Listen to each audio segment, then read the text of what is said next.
Chapter 19. As the Miss Dashwoods entered the drawing-room of the park the next day, at one door Mrs. Palmer came running in at the other, looking as good-humoured and merry as before. She took them all most affectionately by the hand, and expressed great delight at seeing them again. "I am so glad to see you," she said, seating herself between Eleanor and Marianne, "for it is so bad a day as I was afraid you might not come, which would be a shocking thing, as we go away again to-morrow. We must go, for the Westons come to us next week, you know. It was quite a sudden thing, our coming at all, and I knew nothing of it till the carriage was coming to the door, and then Mr. Palmer asked if I would go with him to Barton. He is so droll, he never tells me anything. I am so sorry we cannot stay longer, however. We shall meet again in town very soon, I hope." They were obliged to put an end to such an expectation. "Not go to town?" cried Mrs. Palmer with a laugh. "I shall be quite disappointed if you do not. I could get the nicest house in the world for you next door to ours in Hanover Square. You must come indeed. I am sure I shall be very happy to chaperone you at any time till I am confined, if Mrs. Dashwood should not like to go into public." They thanked her, but were obliged to resist all her entreaties. "Oh, my love!" cried Mrs. Palmer to her husband, who just then entered the room, "you must help me persuade the Miss Dashwoods to go into town this winter." Her love made no answer, and after slightly bowing to the ladies, began complaining of the weather. "How horrid all this is," said he. "Such weather makes everything and everybody disgusting. Dullness is as much produced within doors as without by rain. It makes one detest all one's acquaintance. What the devil does Sir John mean by not having a billiard in his house? How few people know what comfort is. Sir John is as stupid as the weather." The rest of the company soon dropped in.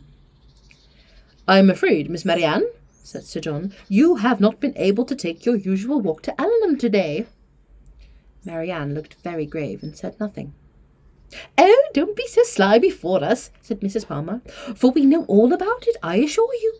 And I admire your taste very much, for I think he is extremely handsome. We do not live a great way from him in the country, you know, not above 10 miles, I dare say." "Much nearer 30, said her husband. "Ah, well, there is not much difference. I was never at his house, but they say it is a sweet, pretty place." "A vile spot as ever I saw in my life," said Mr. Palmer. Marianne remained perfectly silent, though her countenance betrayed her interest in what was said. "Is it very ugly?" continued Mrs. Palmer. "Then it must be some other place that is so pretty, I suppose." When they were seated in the dining-room, Sir John observed with regret that they were only 8 altogether. "My dear," he said to his lady, "it is very provoking that we should be so few. Why did you not ask the Gilberts to come to us today?" "Did I not tell you, Sir John, when you spoke to me about it, that it could not be done? They dined with us last." "You and I, Sir John," said Mrs. Jennings, "should not stand upon such ceremony."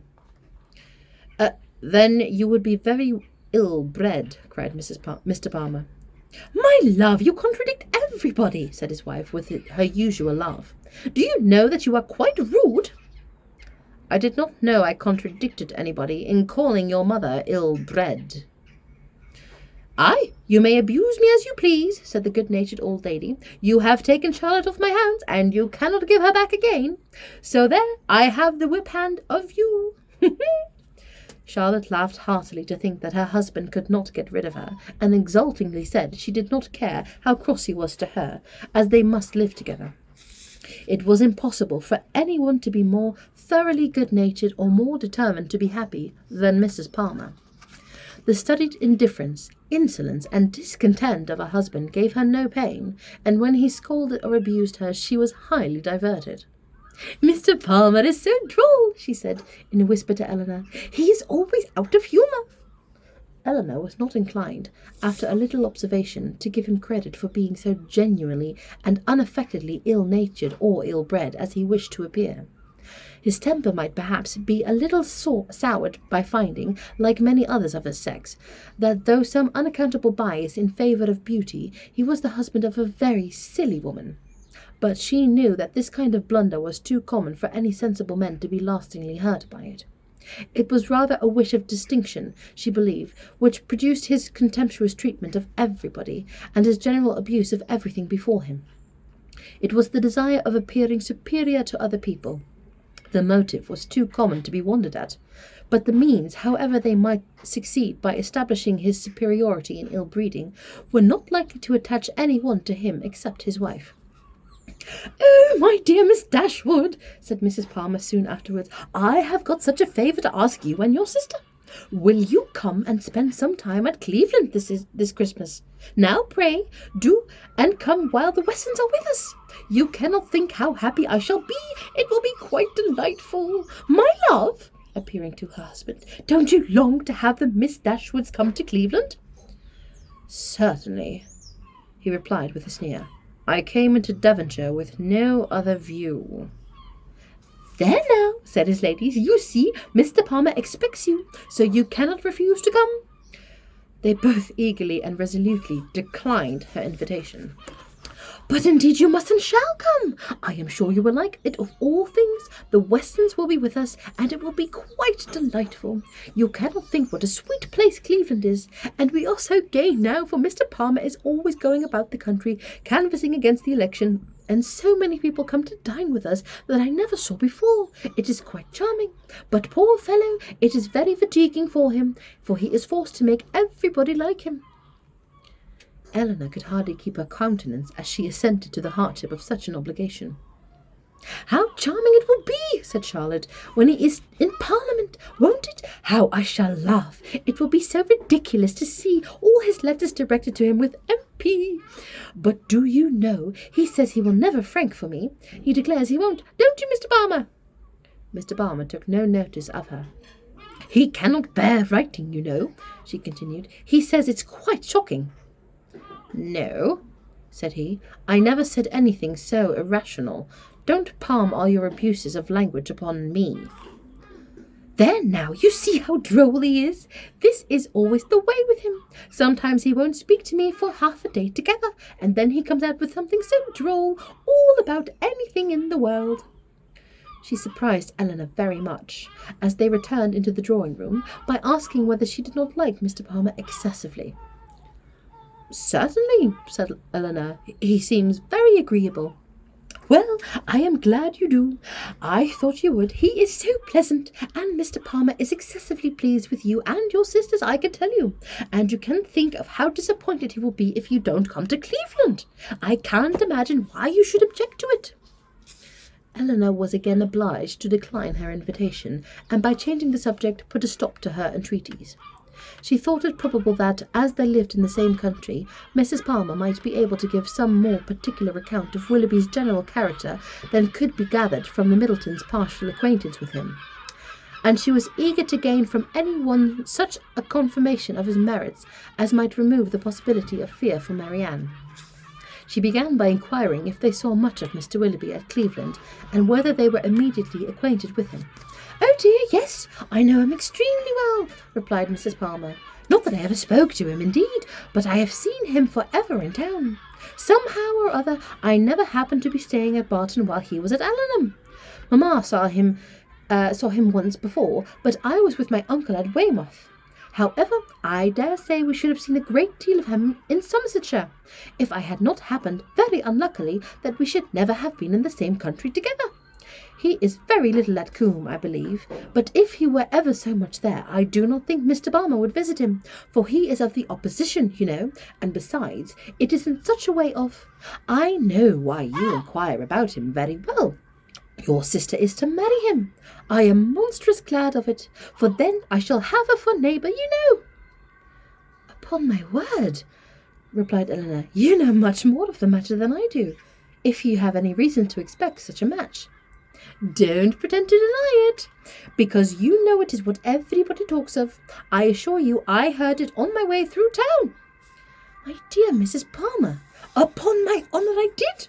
I met with Colonel Brandon Monday morning in Bond Street just before we left town, and he told me of it directly." "You surprise me very much. Colonel Brandon tell you of it? Surely you must be mistaken. To give such intelligence to a person who could not be interested in it, even if it were true, is not what I should expect Colonel Brandon to do." But I assure you it was. For all that, and I will tell you how it happened. When we met him, he turned back and walked with us. So we began talking of my brother and sister, and one thing and another, and I said to him, "So, Colonel, there is a new family come to Barton Cottage, I hear, and Mamma sends me word that they are very pretty, and that one of them is going to be married to Mr. Willoughby." "Of Combe Magna, is that true, I pray? For of course you must know, as you have been in Devonshire so lately." "And what did the Colonel say?" "Oh, he did not say much, but he looked as if he knew it to be true, so from that moment I set it down as certain. I will be quite delightful, I declare. When is it to take place?" "Mr. Brandon was very well, I hope?" "Oh, yes, quite well, and so full of your praises. He did nothing but say fine things of you." "I am flattered by his commendation. He seems an excellent man, and I think him uncommonly pleasing." "So do I. He is such a charming man that it is quite a pity he should be so grave and dull. Mamma says he was in love with your sister too. I assure you it was a great compliment if he was, for he hardly ever falls in love with anybody." "Is Mr. Willoughby much known in your part of Somersetshire?" said Eleanor. "Oh, yes, extremely well. That is, I do not believe many people are acquainted with him, because Combe Magna is so far off. But they think him extremely agreeable, I assure you. Nobody is more liked than Mr. Willoughby wherever he goes, and so you may tell your sister. She is a monstrous lucky girl to get him, upon my honour. Not but that he is much more lucky in getting her, because she is so very handsome and agreeable that nothing can be good enough for her. However, I don't think her hardly at all handsomer than you, I assure you, for I think you both excessively pretty, and so does Mr. Palmer too, I am sure, though we could not get him to own to it last night." Mrs. Palmer's information respecting Willoughby was not very material, but any testimony in his favour, however small, was pleasing to her. "I am so glad we got acquainted at last," continued Charlotte, "and now I hope we shall always be great friends. You can't think how much I longed to see you. It is so delightful that you should live at the cottage. Nothing can be like it, to be sure, and I am glad your sister is going to be well married. I hope you will be a great deal at Combe Magna. It is a sweet place by all accounts." "You have been long acquainted with Colonel Brandon, have you not?" "Yes, a great while, ever since my sister married. He was a particular friend of Sir John's, I believe," she added in a low voice. "He would have been very glad to have had me, if he could. Sir John and Lady Middleton wished it very much, but Mamma did not think the match good enough for me, otherwise Sir John would have mentioned it to the Colonel, and we should have been married immediately." "Did not Colonel Brandon know of Sir John's proposal to your mother before it was made? Had he never owned his affection to yourself?" "Oh, no. But if Mamma had not objected to it, I dare say he would have liked it of all things. He had not seen me then above twice, for it was before I left school. However, I am much happier as I am. Mr. Palmer is just the kind of man I like."